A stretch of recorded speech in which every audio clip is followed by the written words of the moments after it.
Good morning and welcome to the Rivers Training for Marriage. My name is Megan Russell and I will be your trainer today. On behalf of the state of Rhode Island and Quantum-Ark, I wanted to thank you for taking the time out of your busy schedule to learn about this new system. This training will take about an hour to complete and we have left time at the end for questions. If you do have a question, please put it in the questions box in the GoToWebinar control panel. I will address all questions at the end. This training is for city and town staff.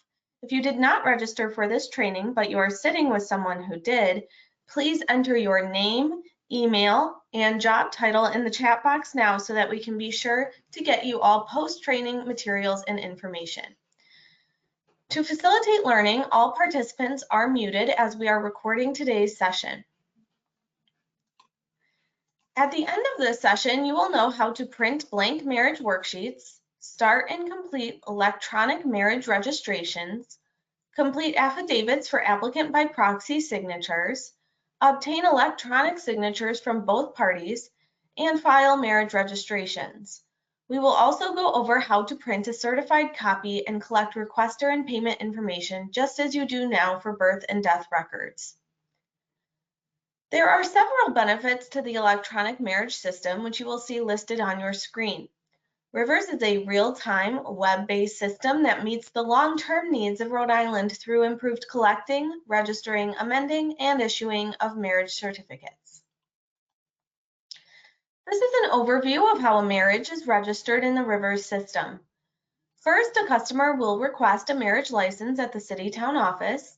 You, as a city-town user, will log into Rivers and print a blank marriage worksheet.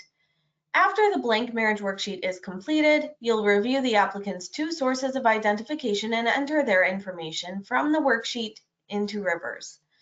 You will upload the completed marriage worksheet to the system with each applicant's signature included. If the applicant is either under guardianship or in need of a by proxy signature, then you will need to scan and attach the appropriate form. Next, you'll collect payment for the license as you do now and log the amount due to the state.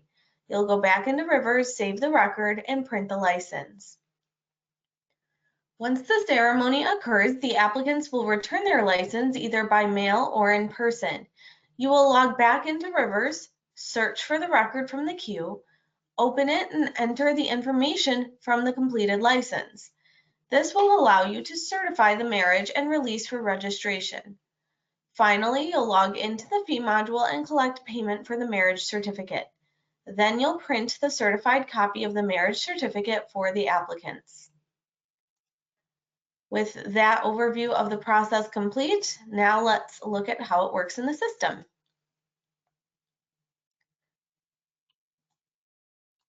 This is the homepage of Rivers. You may already be familiar with it.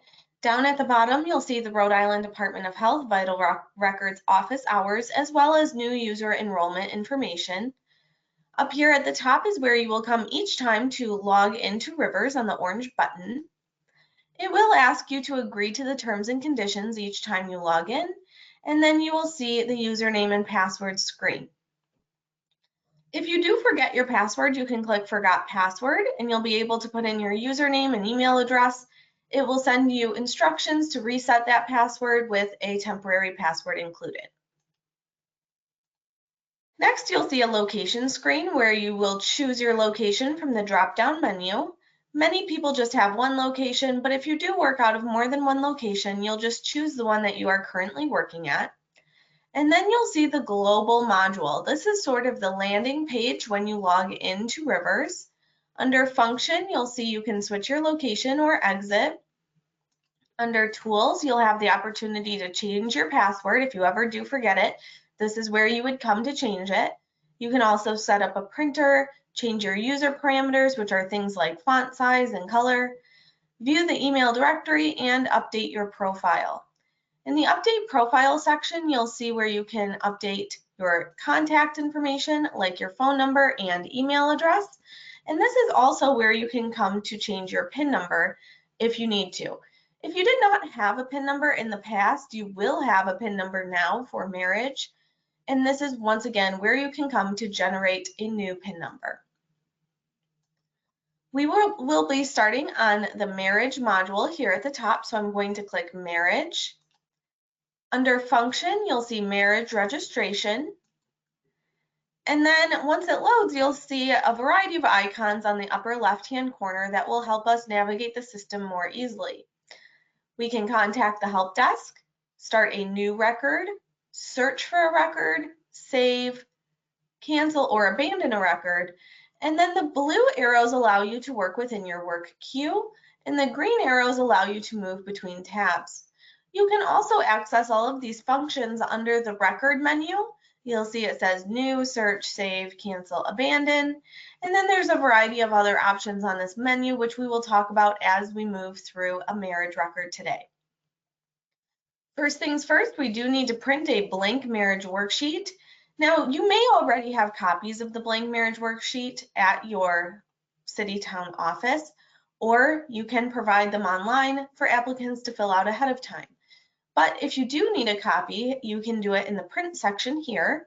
And this is what the blank marriage worksheet looks like. So I can go ahead and print that out for the applicants to begin filling out. When they are finished filling it out, I can begin my new record. The record type will be a marriage application. The issuance date will be today's date, and Rivers has a nice feature where you can put the letter T in, and today's date will populate for you. The expiration date will typically be 3 months out from the issuance date. So I'll go ahead and put that in. And this was intentionally left manual for you so that you can adjust either the issuance date or the expiration date if needed. The city town office is already done for me because that is how I logged in today. So this tab is done and I can go ahead and save the record. It will remind me that I do have missing information on this record. I'll say okay. And you'll see on the left-hand side, I now have a green check mark on the general tab.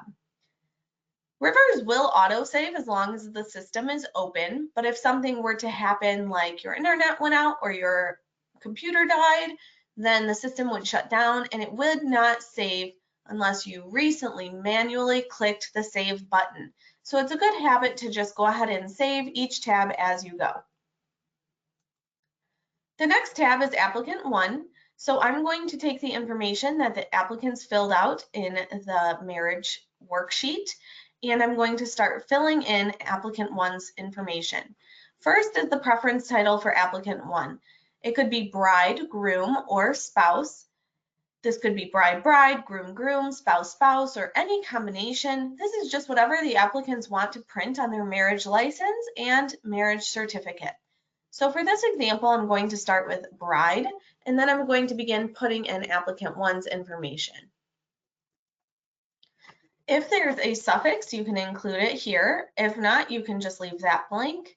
And then maiden name, you can also include or leave blank if there is no maiden name.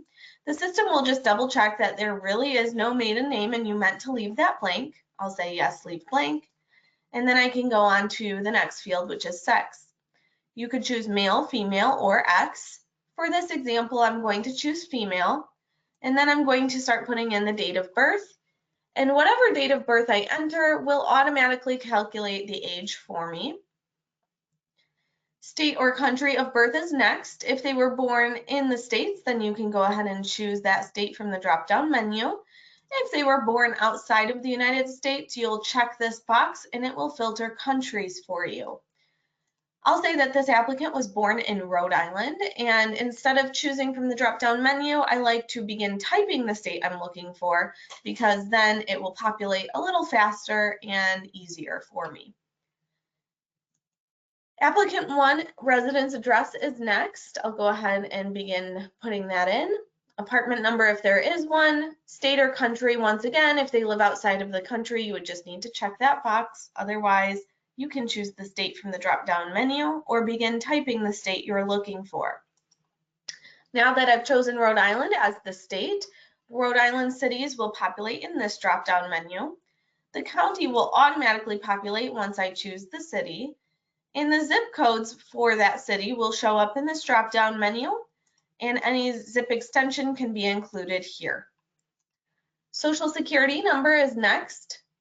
Phone number and email address comes next, And these are optional. You do not need a phone number and email address. However, it can be very helpful if you do need to contact the applicants at a later date. So that is optional, but it can be helpful.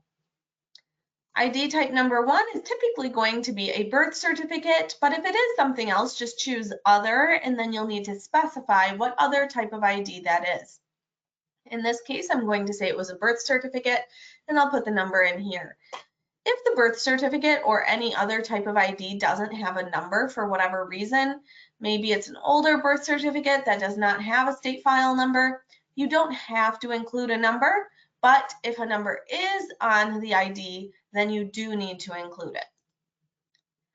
ID type number 2, you have several options here. I'm going to choose a driver's license, and then I'll put the number in here. Next, it asks if the applicant is presently married. You can say yes or no. If you do say yes, the application will not be able to be processed any further because the applicant is still married. So hopefully your answer is no, and then you will be able to move on to the next section, which is the number of previous marriages. It could be anywhere from 0 to 10. In this example, I'll say there was one previous marriage, and then the next two fields will open up asking about how that previous marriage ended and when it ended. It could be death, dissolution, or divorce. I'm going to say it ended by death, and then I'll put in the date that the last marriage ended in the next field. If the applicant is under guardianship, you'll include that here. For this example, I'll say no. And then next it asks when the applicant 1 signed. You'll see that I cannot even type in this field because the system is actually asking you to upload a signature for applicant 1. So the date that the signature is uploaded is the date that will enter in this field. If I upload the signature today, today's date will enter automatically here. I'm ready to go ahead and save this tab. It's going to remind me I have some missing information. And you'll see on the upper left-hand corner, I now have 2 green check marks, and I am ready for the next tab, which is applicant 1 parent information. Title preference can be mother, father, or parent for both parent 1 and parent 2.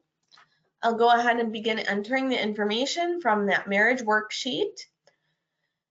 If the information is not included on the marriage worksheet or on the birth certificate, then you can leave these sections blank. You do not have to have parent information. However, if it is available to you, you do need to include it.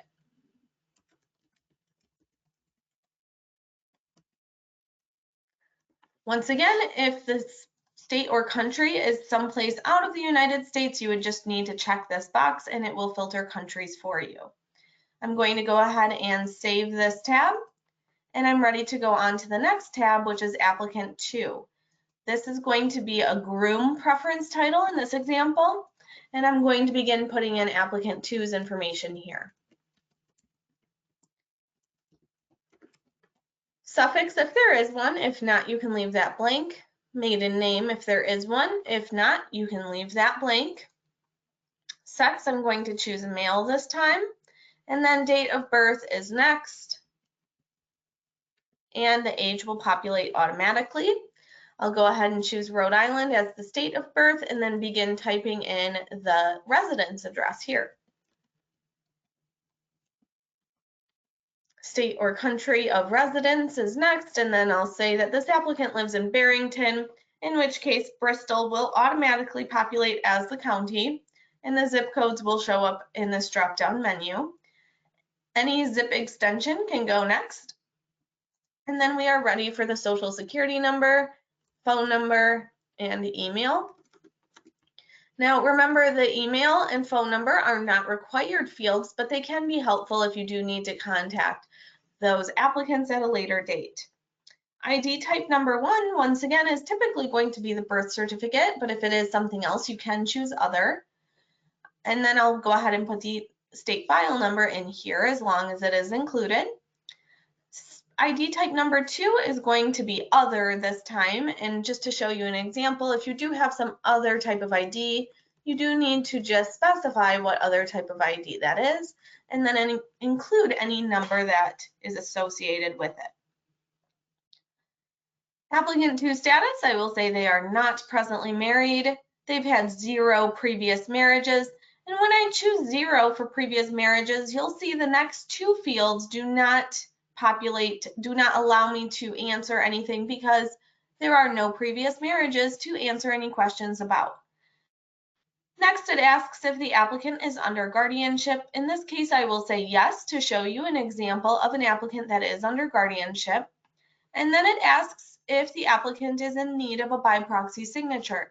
If I check this box to say yes, you'll see that the applicant to date signed field does open up. So the system is assuming that this applicant signed at a prior date. I'll go ahead and put that date in the system.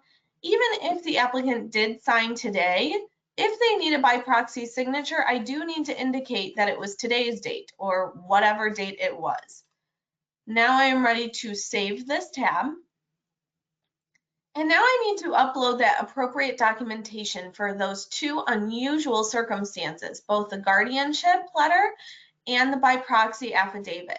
Both of those situations are unusual. However, if you do encounter them, you do need to upload some specific documentation. If you forget to upload the documentation right away, the system will force you to upload that documentation before you complete the record. But since I am thinking about it, I'm going to go ahead and upload that documentation right now. I'll go ahead and click on the record menu. If you need access to those blank pieces of documentation, you can find them in the print menu where it says print blank guardian permit to marry and print blank application for proxy marriage. Both of those will give you the documentation that you need, and once you have that documentation completed, then you can go ahead and upload it. We'll start with the guardianship approval document. Remember, this is for applicant 2, so I'm going to choose applicant 2. I'll need to put in the document type, who issued it, and the date issued, and then you can either upload or scan the document. If you choose to scan the document, that probably means at your city town office, you have a scanner attached to your computer. I personally do not have a scanner attached to my computer, so I'll need to scan the documentation separately, save it, and upload it to my computer. Now I can go ahead and click Upload Document, and then I'll find it saved on my computer that way. But either way, uploading or scanning, whatever makes sense for your situation is fine. I'm going to choose Upload, choose File, find the one that I'm looking for on my computer. I'll click Open, Save, and the guardianship approval document is saved successfully. If I want to view that document, I can click View Document here, and you'll see that I can get a preview of the document that I've just uploaded. You do not have to view the document, but sometimes it can be helpful if you want to make sure you've uploaded the correct item. I'm going to go ahead and click Close. And then the next unusual circumstance was that affidavit for applicant by proxy. So I do need to upload that specific appropriate documentation. I'll go ahead and click Applicant 2, the document type, once again, and this time it's an affidavit, who issued it, and the date issued. And then based on the technology available to me, I'll go ahead and choose Upload or Scan the document. Either one is fine. In my case, I'm going to choose Upload, choose File, find the one that I am looking for, Open, Save, and the affidavit for applicant by proxy was saved successfully. I can now view this document if I'd like to, and here it is. I'm ready to close this window. So both of those situations, by proxy and guardianship, are now taken care of, and I'm ready to move on to the next tab, which is the applicant to parent information. So just as before, I'm going to go ahead and put in the parent 1 and parent 2 information here. And like I said, if you don't have either or parent information, you can leave it blank, but if you do have that information, you should include it. I'm going to save this tab, and now I have one tab left, which is the marriage tab. Now, this marriage tab cannot be completed until after the marriage occurs. You'll see it includes marriage date, ceremony information, officiant, and witness information. This cannot be done until after the marriage ceremony occurs, so I will need to come back to finish this at a later date. You also can see a comments tab down here at the bottom. Now, comments are optional, they are not required, so they will not get a green check mark. It's just an extra tab at the bottom here if you need them, or if you need to leave a comment.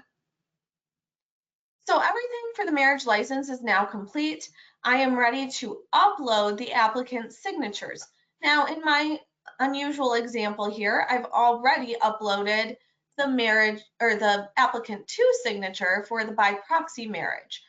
But in most cases, both applicants would need their signatures uploaded, and we would need to upload the marriage worksheet that's been completed so we can attach it to this electronic record. I'm going to go ahead and click Record, Upload Marriage Worksheet. And when I upload that marriage worksheet, in most cases, both signatures for applicant 1 and applicant 2 will be on that. So this one step of uploading the marriage worksheet will count for both signatures and having the marriage worksheet attached to this electronic record. So I just need to go ahead and click Upload. Document type is the marriage worksheet, who issued it, and the date issued. And then I can either upload or scan the marriage worksheet. I'm going to choose upload. I'll find the one that I need, open, save. And if I want to view that document, I can view it here. Okay, I'm ready to close this window. And now the applicant worksheet is uploaded and the signatures are included, and I am ready to print the marriage license. I'll go to Record, Print, Marriage License. It will ask that you've accepted payment for the issuance of the marriage license. Nothing has changed with that process. You are accepting payment just as you have in the past for marriage licenses, but the system just needs to know that you have in fact accepted payment. So you do need to check that box and include your PIN number here. Remember that PIN number is the same PIN number that you've used in the past. If you did not have a PIN number in the past, you will get one now for marriage. And if you need to change that PIN number, you have the opportunity to do so in the Update Profiles section in the Global module. All right, I'm going to click OK. And it's going to open up a copy of the marriage license here. This is all of the information that I've included on the electronic record. It's just been populated in the fields on the marriage license. The only missing information you'll see is the officiant and witness information, as well as the date of marriage and the marriage ceremony information. You'll remember we found that on the last tab that could not be filled out yet. So this will be filled out at the marriage ceremony when the couple brings their marriage license with them to their ceremony. Their officiant and witnesses will fill out this missing information here. This license also includes officiant instructions for completing the marriage license. Once the marriage ceremony is complete and the license is complete, the applicants will return their license within the 3-month time period before expiration to get a copy of their marriage certificate and to finish their marriage registration. I'll go ahead and print this out, and then I can close this window and log out. Now we're going to assume that some time has passed. The couple has taken their marriage license with them, they have gone to their marriage ceremony, they have gotten married, and now they have returned their license either in person or by mail, and they would like copies of their marriage certificate. So we need to log back in. Once again, we'll choose our location. We will click on the marriage module here at the top. We'll click Function, Marriage Registration. And then we need to find that marriage record that we had started so that we can go in and complete the record and get the certified marriage certificate for the couple.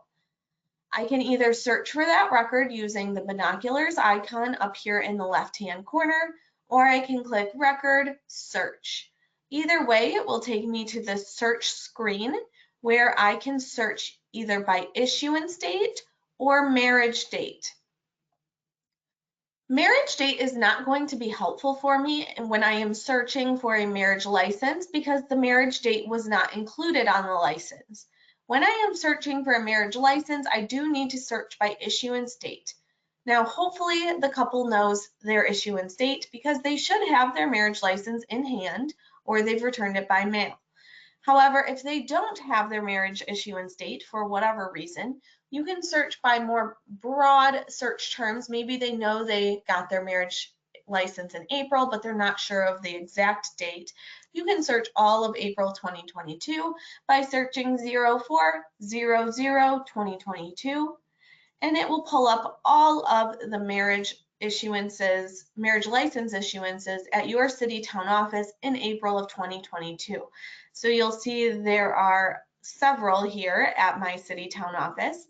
I am able to view all of the marriage licenses, whether or not I was the one at my city town office who created the record. I am able to search and select any record, even if I was not the creator. I can narrow down my search results by including applicant information. Perhaps I can include applicant one's last name, and then I will just have the one application or the one marriage license, I should say, that I need, and I can select it that way. Now, hopefully they will know their exact issuance date, and that will drastically narrow down your results as well. If there is a misspelling on the license or something like that, you can do a Soundex search as well, where you can search similar sounding names. So for names that have multiple spellings, maybe there was a misspelling on the license issuance, you can search similar sounding names with the Soundex search, and that can be a helpful tool as well. When you have found the one you are looking for, you'll go ahead and click Select Record.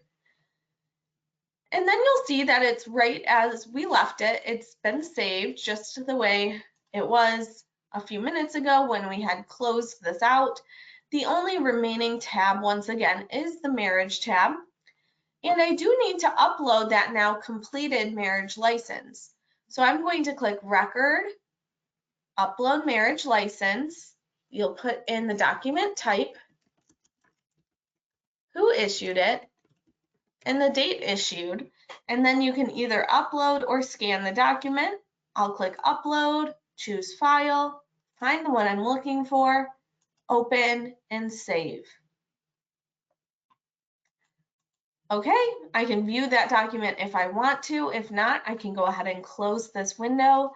And now I'm ready to enter the information from the marriage license into this tab. So I'm going to start putting in all of the information. You'll see that I have a future date for the marriage date, but we've assumed in this example that some time has passed, the couple got married and returned after their marriage date. So normally the system would not accept a future date, but for this example, I have entered a future date just so that we can imagine some time has passed. Now, this is a test system, so it will accept that future date, but in the normal go live system will not accept any future marriage dates. It does need to have a marriage date that's already occurred. The city or town of marriage, I'm going to choose Barrington, and then the ceremony type could be a civil court ceremony, in which case you would need a court name. It could be a civil general assembly ceremony, in which case you would need a bill number. It could be a civil secretary of state ceremony, in which case you would need a document number, or it could be a religious ceremony, in which case you would need a denomination. I'm going to go ahead and put in the denomination here, and then I'm ready for the officiant information. You'll also need to include the residence address for the officiant, which also will be entered on the marriage license. Apartment number if there is one, state or country and city, and then the county will populate and the zip code will populate in the drop-down menu.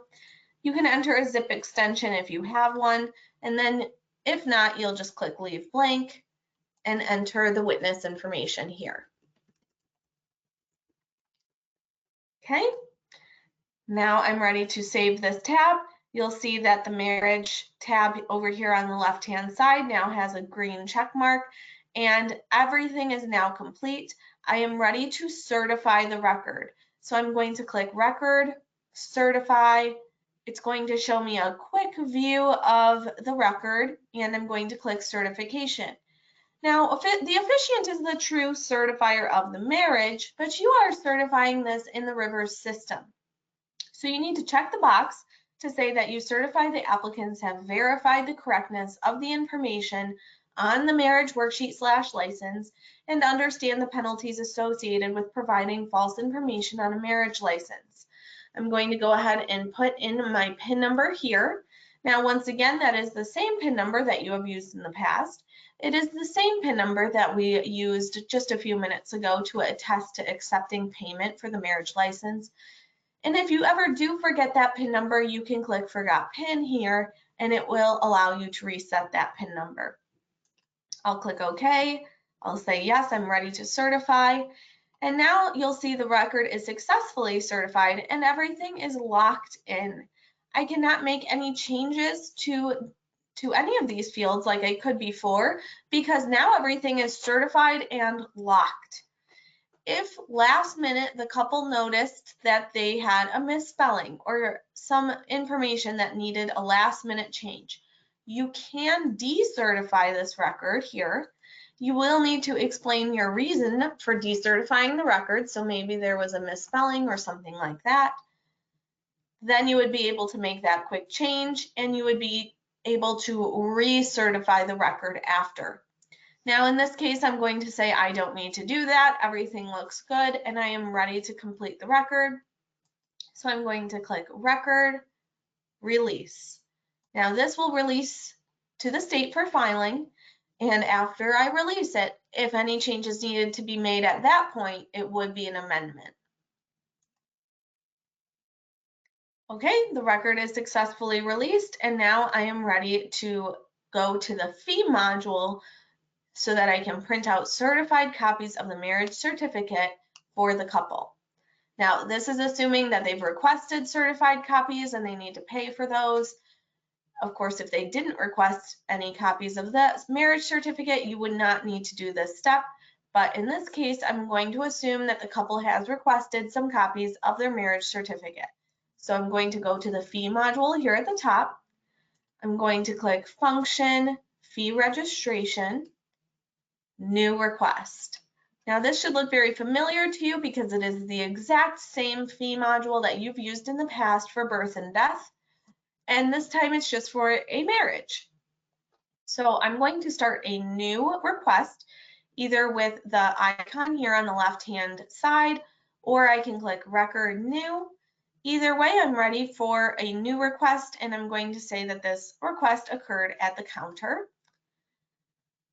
The last name is the only information required by for the requester information. I'm going to say that no return address was provided to keep it nice and simple. Identity information is going to be just a passport, and I'm going to include the number here, and then I can save this request. Down here in the middle, I need to include some transaction information, so I'll click Add New. Transaction category will be for a marriage. Transaction type will be for a marriage certificate. The requester relationship is self. Transaction reason is for a marriage. Quantity, I'll say that the couple has requested 3 copies, and you'll see the cost will populate over here on the right-hand side. The department is going to be special issuance. And then I'm going to go down to the bottom, and the only required information for the marriage requested registrant information is the date of marriage. So that's all I'm going to include this time. And I'll click Save. Now down here at the bottom, I need to include some payment information. So I'll click Add New. I'll say they paid by cash. The amount received was $58, which is the total balance due, and you can find that in the payment details here in the middle.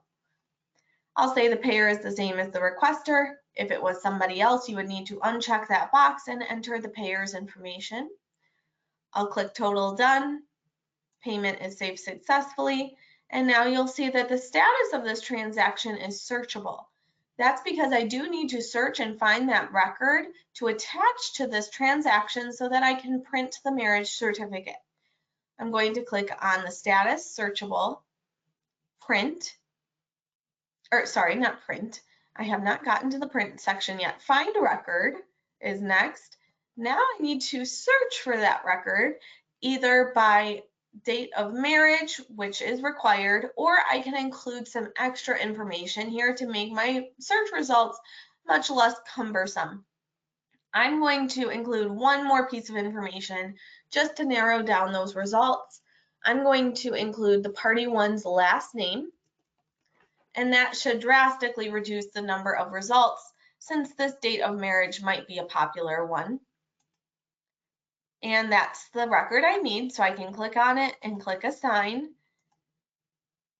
And now I'm ready to print. So the status is now ready to print. Now I can click the print button and I will print all copies. It will send to my printer, and before it actually prints out, it will confirm the DCN numbers. If these DCN numbers look accurate, you can click Auto. If you need to make changes to those, you can click Manual, and they'll see that those numbers can be changed in these fields here. When you have them correct, you'll go ahead and click Add, and the security paper will be added, or the DCN number, I should say, will be added to the security paper successfully. And now I can click OK and complete the request. So at this point now, the certified copies of the marriage certificate have been printed for the applicants, and that is how you do a marriage record from start to finish in Rivers.